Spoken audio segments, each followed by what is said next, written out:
last year. I remember when we had the show shortly after we had the MVS signings, the Juju signings.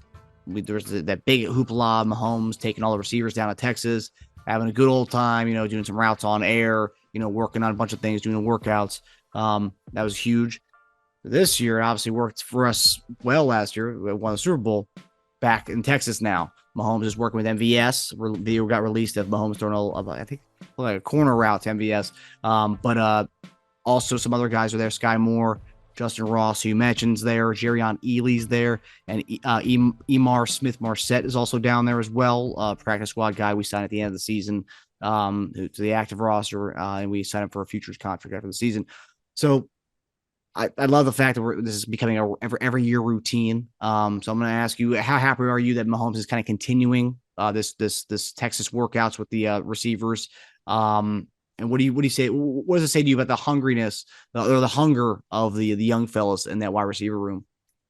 I think it just shows, kind of like the fruits of their labor. He's seen the benefits of having guys down there, getting some extra throwing sessions with them a little bit early, talk to him about verbiage, philosophy, what he's thinking in certain positions, in passing situations in the game. And so what he's expected when guys are running routes, what he's, looking for. Maybe sometimes, his just little nuances that he does in his play, the guys can kind of key on. And so that is so important to kind of get a jump on things, especially with young guys. You're thinking about the only one MVS, Kadarius Toney and Sky Moore really having kind of that experience, if you will. These guys are still young. Yeah. And yes, like you said, is the elder of the group, right? And so that is very important to try to get heads up on everything right now with everybody. Plus, the thing is, he keeps his arms fresh. He can throw the ball to whoever he wants to throw to. He can control the pace of everything with guys. But guys can get on the same page right now. And so that's very important. If guys is going to, necessarily be there for the next year, why not get them ready? Why not do it right now? So no better time than the present. But this is what champions do. Champions get on things right now. They don't wait for it. They don't let it linger a little bit too long and sit on their laurels. Patrick Mahomes is working. He's getting those guys around him to understand exactly what it is that he wants for them guys to do to be successful, to win championships, and to make them great. Yeah. So one of the things that I've seen, a lot of people are happy this is happening. I think everyone just loves seeing Mahomes work with his guys in the offseason. And it's not team related. It's just him, him doing his own thing with the guys. But one thing I thought was interesting, it kind of highlights, kind of piggybacking off our first topic, D-Hop. It kind of highlights that there is kind of a need for a top tier guy. And not saying that MVS is not top tier and Tony's not there. So those are two guys who were solid receivers. But it's highlighting the fact that we don't have that wide receiver. Last year when we did this, we had Juju there as well. There is no Juju. There is no McCole Hardman. This is literally like young guys, and I'm seeing people, everyone's so hyped about Justyn Ross. I am too. The guy, without his injuries, would have been a top 2-round pick last year. But we're also banking on, like we talked about, those draft picks, those things hitting, a lot of these guys hitting and, becoming into their own. Whereas you can get a guy like D-Hop or any kind of one wide receiver like that to come in and do that. Do you feel like this kind of highlights the missing link in that receiver room? To me, it does. I think, of course, with this group that you see out here, you're going to leave, you'll need a lot of fortune, right, with these things, right? Hopefully, Justyn Ross doesn't get hurt. Hopefully, he's able to, make the transition from when he's off the field to where he is now, and he just keeps getting better, and the growth is there. But why would you want a veteran guy that you don't have to explain everything to? And he can teach the young guys some of the things too. So McCole was that guy coming down there. Everybody was talking, McCole, he came down. McCole knew the offense. He knew exactly what Patrick wanted. And so, of course, Travis came down too. And so there were some things that, the new guys had to come, MVS, Juju had to know. But these guys played with great quarterbacks, during their time. So that was another thing. I don't see anybody like, Kadarius Toney, who he played with, at the time. The guy you just mentioned. The guy I just mentioned. He's not Aaron Rodgers or Patrick Mahomes or Ben Roethlisberger. Okay, let's just say it for what it is, right? So that's very important. It is very important. So it is when you have a guy like that, you need a veteran presence there. I think you just do. You just need that. I just it's and don't get me wrong. Look, and I think sometimes people take us to saying that we don't think that the wide receiver talent in the room is good or it's good enough. I don't believe that at all. All I'm saying is why not add to the room? Okay, something that would significantly make them a much better room than what they are right now. Right? That's what I'm saying. I think it's what we're all saying. And so if we're sitting over here trying to politic for DeAndre Hopkins to be there, there's a reason.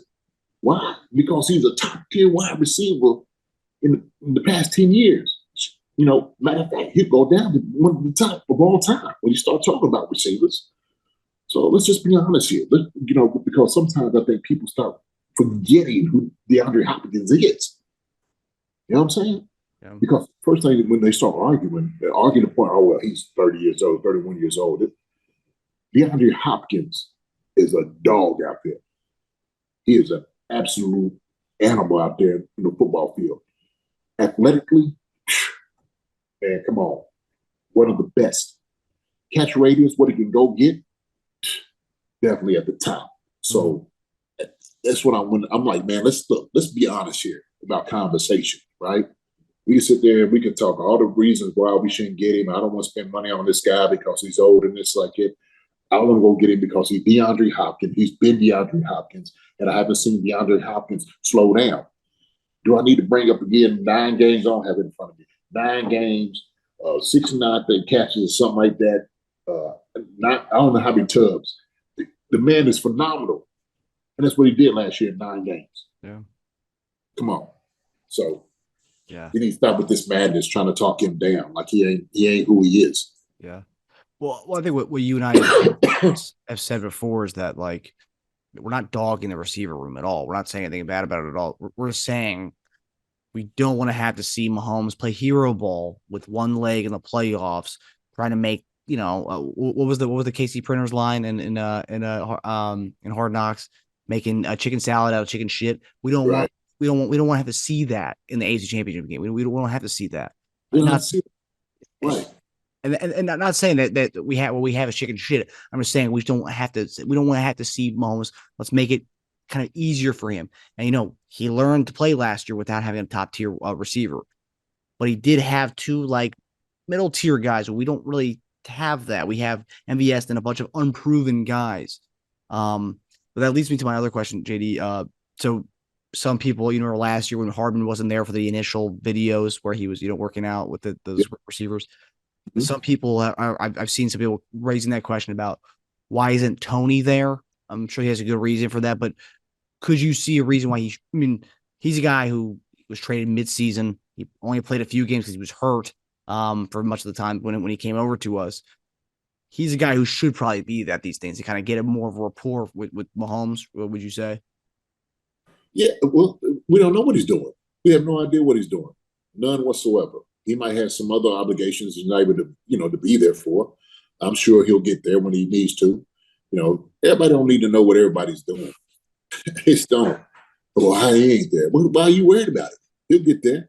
And if you're not, I'm sure Patrick will let me know, hey, listen, we're throwing down here. I'd love for you to be here. When can I get you down this way, right? And if Tony's like, hey, man, I have this other obligation, then so be it. Or if I'm doing this, but, man, I'll get there as soon as possible. Let them handle that, right? Yeah. Where's Tony at? Why? Come on, man. And I get it. We want him there, okay? Not saying he shouldn't be there. We're not going to make an excuse why he's not there. But the man has a life. Let him. He'll get there to where he needs to get to. Patrick is setting the standard, okay? And I'm sure he's making it known. I'm sure he's communicating with Tony and letting him know, hey, listen, this is what we do. This is what we're going to establish. We're going to be great. This is what I need, right? And I'm sure it's not a demand. I'm sure Tony wants to be great. He doesn't seem like a guy who's just a guy. I don't know. So I don't know. So it could be different organizations coming from somewhere in New York. That could be it, right? People might use that as argument. Well, he the championship, team, and this is how they do things up in New York. This ain't New York. This is Kansas City. Okay, we don't know that. We have no idea. So it's all speculations. Hey man, let these guys deal with themselves. Okay, let them deal with themselves. Yeah, I remember last year there was a lot of hoopla on Hardman not being there, and then he ended up actually being there like a day later or something like that than everybody else. And they went in. Oh, this is why the guy sucks. He ain't sure who we be, and then blah, blah, blah, blah, blah. It's all that, right? It's like, man, people just looking for reasons, and so, hey man, let these guys police themselves. Yeah, let them handle it. These are grown men. Let them deal with it. They got families. Hey, they got careers. It's their careers. Let them worry about their own careers. If he doesn't show up, if he don't feel like it's a need, then that's on him, right? But until we know it for a fact, leave it alone. Yeah, it reminds me, because that's the thing. It's like, I don't think Tony's choosing not to go. Like, I'm not saying people are saying this yet, but I feel like if there's more video clips and Tony's not there, I could see some people in Chiefs Kingdom getting really upset by it.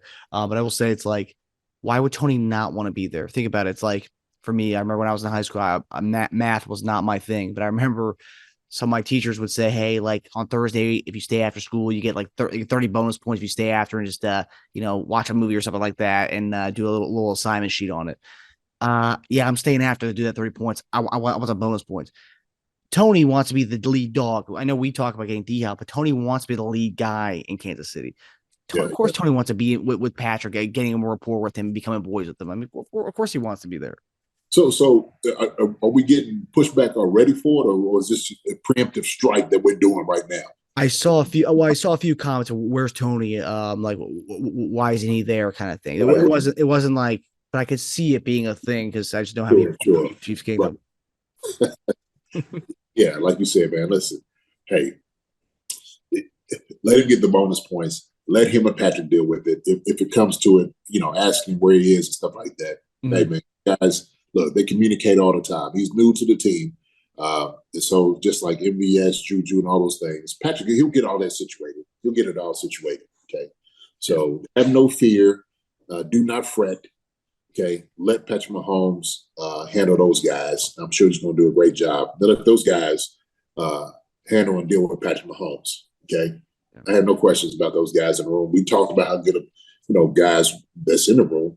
Then let's trust them, right? Just trust them. Yeah, I agree. I just know we're out. Some people in the head, what lives in the minds, because people want to be able to jump down people's throats. They did with McCole. They did with plenty of guys on the team throughout the year. So I could see that. I could foresee that being a thing if he's not there in the next video in a couple of days. I can't wait to be incensed. Oh my God, where's this guy at? How come he's not showing his plane ticket to where he is? We need to know everything he's doing. Hey, man, chill out, relax a little bit, okay? Yeah.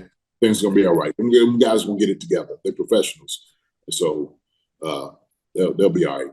Hi, everybody. Thanks for watching. Subscribe here to get the latest from the show. Also, be sure to check out the best clips from Chief Concerns. And if you prefer to listen to the show, subscribe and follow us on Apple Podcasts, Spotify, and anywhere else you get your podcasts.